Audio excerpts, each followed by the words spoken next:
पेड़ पर बंदर रहता था। उसी नदी में एक मगरमच्छ रहता था। दोनों में दोस्ती हो गई। बंदर रोज मीठे मीठे फल तोड़कर मगरमच्छ को खिलाता था। एक दिन मगरमच्छ की पत्नी बोली, अगर बंदर इतने मीठे फल खाता है तो उसका दिल भी मीठा होगा, मुझे उसका दिल चाहिए। मगरमच्छ उदास होकर बंदर को अपनी पीठ पर बैठाकर नदी पार ले जाने लगा। रास्ते में उसने सच्चाई बता दी। बंदर घबराया पर तुरंत बोला, अरे दोस्त, मैं तो अपना दिल पेड़ पर ही छोड़ आया हूँ, पहले वापस चलो। मगरमच्छ उसे किनारे ले आया। बंदर तुरंत पेड़ पर चढ़ गया और बोला, मूर्ख, दिल शरीर के बाहर नहीं होता, तुमने दोस्ती से धोखा किया। मगरमच्छ शर्मिंदा हो गया। सीख, संकट में समझदारी और सूझबूझ ही सबसे बड़ी ताकत है। एक घने जंगल में गोलू नाम का एक हाथी रहता था। गोलू बाकी जानवरों से अलग था क्योंकि वो बहुत ईमानदार था।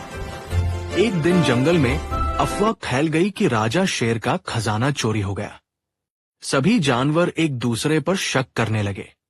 तभी किसी ने शेर से कहा, हाथी सबसे ताकतवर है, वही चोर होगा। गोलू के पास मौका था झूठ बोलकर बच जाने का, लेकिन उसने सिर झुकाकर कहा, महाराज, मैंने चोरी नहीं की, आप चाहे तो मेरी तलाशी ले सकते हैं। शेर ने जांच करवाई और पता चला कि चोर एक चालाक लोमड़ी थी। सच सामने आते ही जंगल में सन्नाटा छा गया। शेर ने गर्व से कहा, ताकत से बड़ा होता है सच, और सच से बड़ा होता है ईमान। इस कहानी को सुनो। सच बताता हूँ, अपने दोस्त को भी शेयर करोगे ही करोगे। एक बार दो शेरों की दोस्ती बिगड़ जाती है। दोनों ही एक दूसरे के दुश्मन बन जाते हैं और दोनों एक दूसरे से 10 साल तक बात नहीं करते हैं। एक दिन शेर और उसके बीवी बच्चों को 20-25 कुत्ते नोचने लगते हैं। तभी दूसरा शेर आता है और उन कुत्तों को केले के छिलके की तरह फाड़कर भगा देता है और फिर दूर जाकर बैठ जाता है। पहले शेर का बेटा पूछता है कि पापा, आप दूसरे शेर से बात तक नहीं करते, फिर भी उसने हमको क्यों बचाया? शेर ने कहा, बेटा, भले ही नाराजगी हो, लेकिन दोस्ती इतनी भी कमजोर नहीं होनी चाहिए कि कुत्ते फायदा उठा लें। बहुत समय पहले एक गरीब गांव में नीना नाम की लड़की रहती थी। वो रोज जंगल में लकड़ियां बटोरने जाती, लेकिन भूख से तड़पती। एक दिन जंगल में चमकता जादुई पेड़ मिला। उसमें लाल चमकीला फल लटक रहा था। नीना ने डरते हुए फल तोड़ा। जैसे ही खाया, उसके पुराने कपड़े सोने के हो गए। नीना ने सोना बेचकर अपना पक्का घर बनवाया, खेतों में फल सब्जियां लगाईं और सुखी जीवन जीने लगी। गांव वाले ईर्ष्या करने लगे। लालची सौतेली बहन ने चोरी से फल खाया, लेकिन वो कोयले में बदल गई। नीना ने कहा, जादू अच्छाई और मेहनत में काम करता है।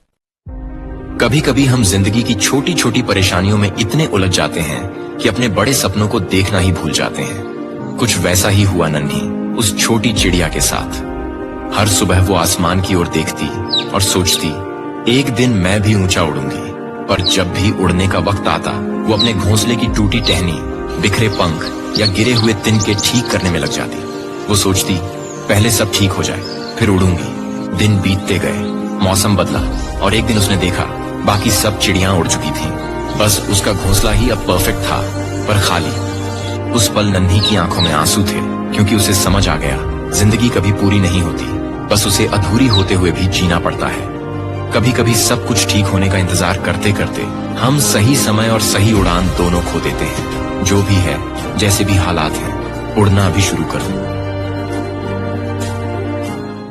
एक किसान रोज नदी किनारे से पानी भरकर 2 घड़ों को डंडे से लटकाकर अपनी झोंपड़ी तक लाया करता था। दोनों घड़ों में से एक घड़ा तो बिल्कुल सही था और दूसरा घड़ा थोड़ा सा फूटा था। इसी बात पर सही घड़ा रोज घमंड से कहता, मैं तो पूरा पानी पहुंचाता हूं, किसान का जरा सा भी नुकसान नहीं होने देता हूं। वहीं फूटा घड़ा मन ही मन दुखी होता कि मैं किसान की मेहनत को रोज बर्बाद करता हूं। एक दिन ये फूटा घड़ा किसान से बोला, मैं बहुत शर्मिंदा हूं, मैं रोज आपकी आधी मेहनत खा जाता हूं, मुझे बदल दीजिए मालिक, आपको पूरा पानी मिलेगा। किसान मुस्कुराया और बोला, कल सुबह मैं तुम्हें कुछ दिखाऊंगा। अगली सुबह जब किसान पानी लेकर लौट रहा था, तो उसने दोनों घड़ों से कहा, रास्ते की ओर देखो। अब रास्ते के एक किनारे सुंदर रंग बिरंगे हरे भरे फूल खिले थे और वो फूटे घड़े की तरफ थे। वहीं सही घड़े की तरफ जमीन सूखी हुई थी।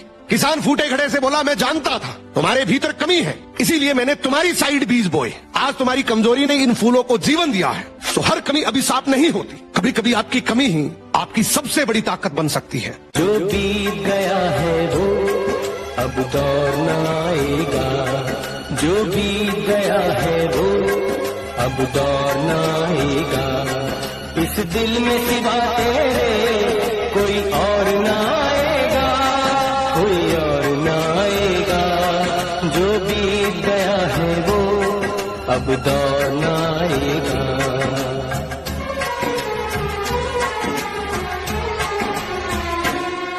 तू साथ न दे मेरा, चलना मुझे आता है। हर आग से वाकिफ हूँ, जलना मुझे आता है। ये